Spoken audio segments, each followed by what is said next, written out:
Muy buenos días para todos. En primer lugar, quiero agradecer a Eduardo Victoria, a la Junta Directiva de Procaña y a todos los asistentes la invitación para estar hoy con ustedes. No pude estar allá porque estoy en Bogotá reuniéndome con los representantes de quienes votaron por el no, porque necesitamos buscar una salida pronta y en eso estoy. Espero tener la oportunidad de ir a Cali y reunirme con ustedes con tiempo apenas pueda.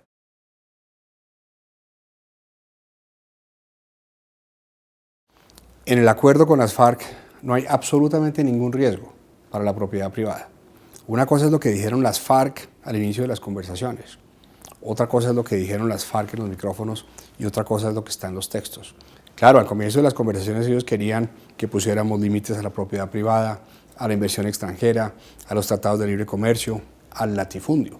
Pero realmente, si uno mira ese acuerdo, y a lo largo de las siguientes preguntas vamos a profundizar en él, lo que ve es una visión moderna de desarrollo que trata de conectar los diferentes puntos de la ruralidad colombiana a través de conectividad, infraestructura física, infraestructura de distritos de riego. No pretendemos obtener economías de escala a través de la propiedad de la tierra porque eso es una falacia, sino obtener economías de escala a través de otros componentes de la cadena de valor.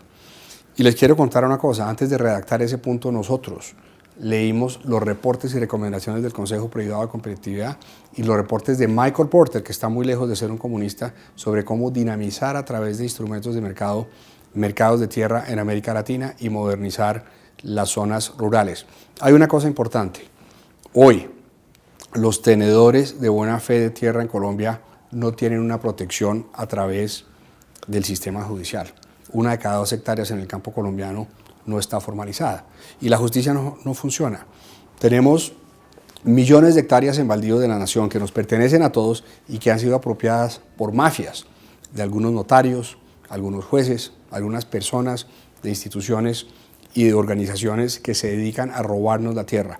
Por eso, y reconociendo que el sistema de justicia hoy no funciona, es que establecimos una nueva jurisdicción agraria precisamente para proteger los derechos de propiedad en el campo colombiano.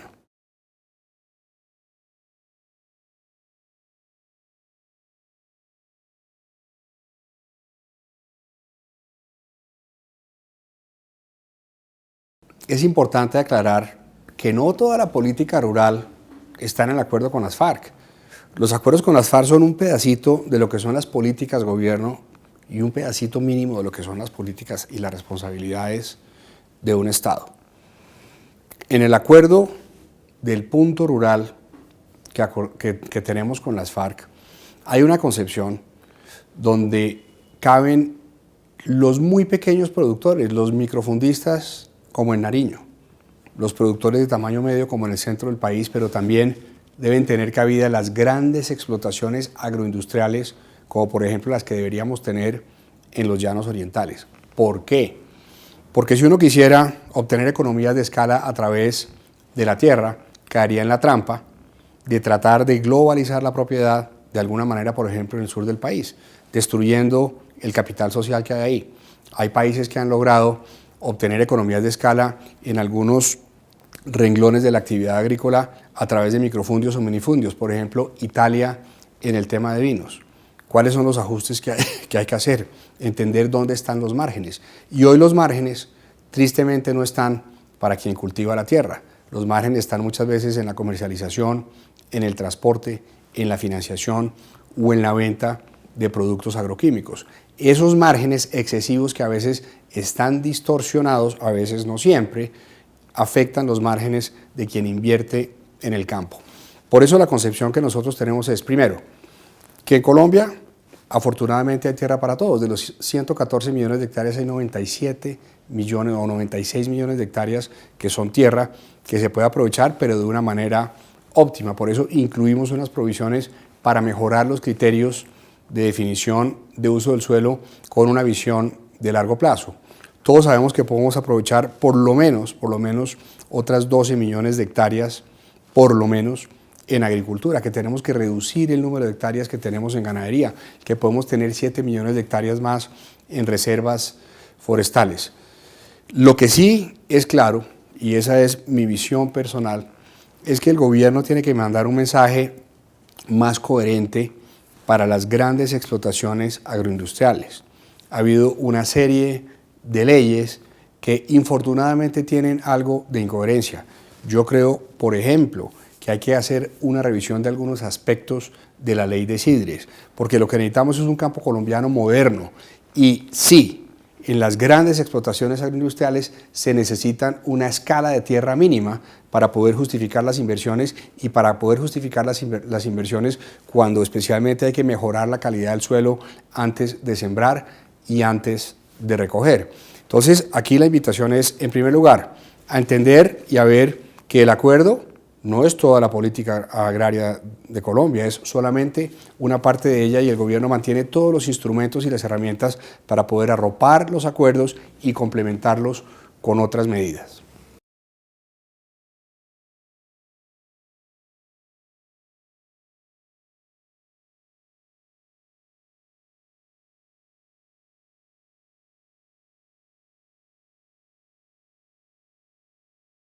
Nosotros no hicimos nada en el acuerdo que tocara las tierras que hoy tienen las comunidades indígenas. No tocamos la línea negra ni los límites que tienen hoy esas comunidades.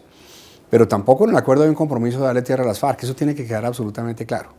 El Fondo de Tierras tiene como propósito agrupar los baldíos de la nación, ponerlos en ese fondo de tierras y distribuir con unos criterios claros esa tierra entre campesinos y trabajadores del campo de diferente tamaño que tienen una vocación probada durante años de trabajar la tierra y que hoy no tienen tierra o tienen tierra de manera insuficiente.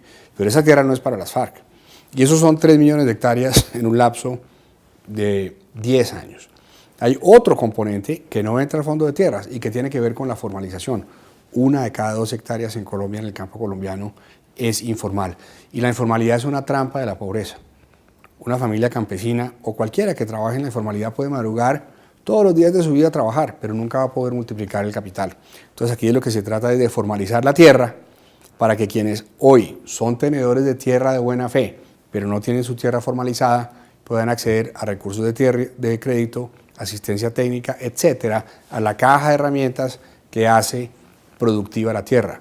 Las FARC y las comunidades indígenas no tendrán una voz en la asignación de esas tierras. Eso será una función del gobierno. Aquí los compromisos son del gobierno. ¿Por qué la mayoría de los compromisos del acuerdo son del gobierno?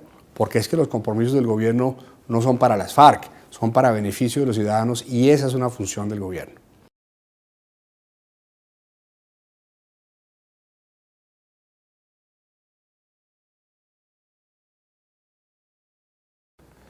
Es natural que haya temores, no solamente sobre el punto rural, sino en general sobre el acuerdo con las FARC.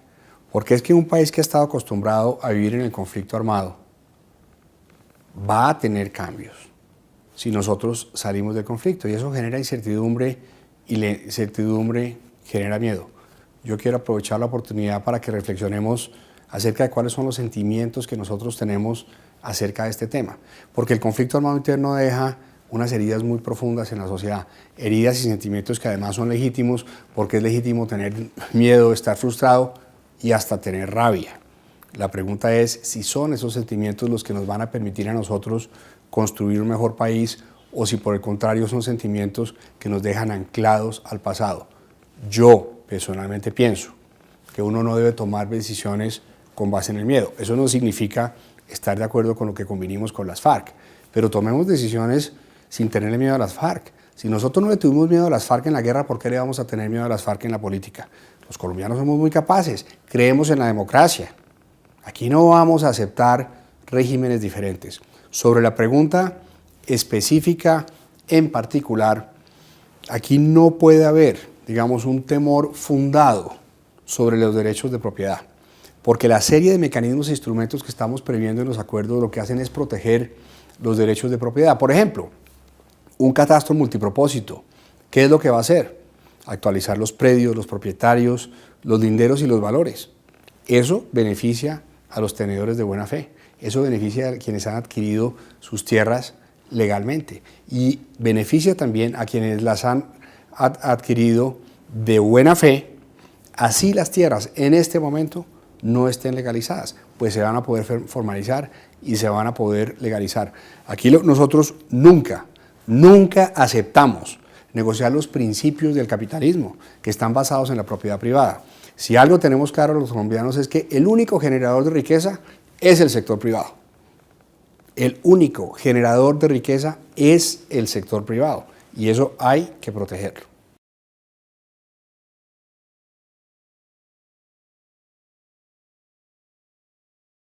No hay ninguna excepción en el acuerdo. Es importante recalcar que nosotros no tocamos los mecanismos que hoy están en la Constitución, ni los principios, ni el texto sobre la función social de la propiedad. Hoy el Estado colombiano tiene unos mecanismos para poder comprar las propiedades a valor de mercado cuando éstas no ejercen su función social o cuando prima un interés general. Lo que sí hicimos en el acuerdo fue un compromiso para reforzar los mecanismos de extinción de dominio. Pero la extinción de dominio es algo que únicamente debe preocupar y que afectará a las organizaciones criminales, a las mafias, a los narcotraficantes. Los ciudadanos de bien que tienen tierras bien habidas no tienen de qué preocuparse porque eso no se tocó en el acuerdo. Y tampoco tocamos nada que tuviera que ver con las comunidades indígenas y aprovecho para decir que en el acuerdo no hay ningún compromiso sobre zonas de reserva campesina, absolutamente ninguno. Lo que dice el texto sobre zonas de reserva campesina es que las solicitudes que hay seguirán su trámite por los canales institucionales, que son gobernaciones, Ministerio de Agricultura y Ministerio de Defensa. Y el gobierno tiene absolutamente claro qué es lo que hay detrás de esas solicitudes.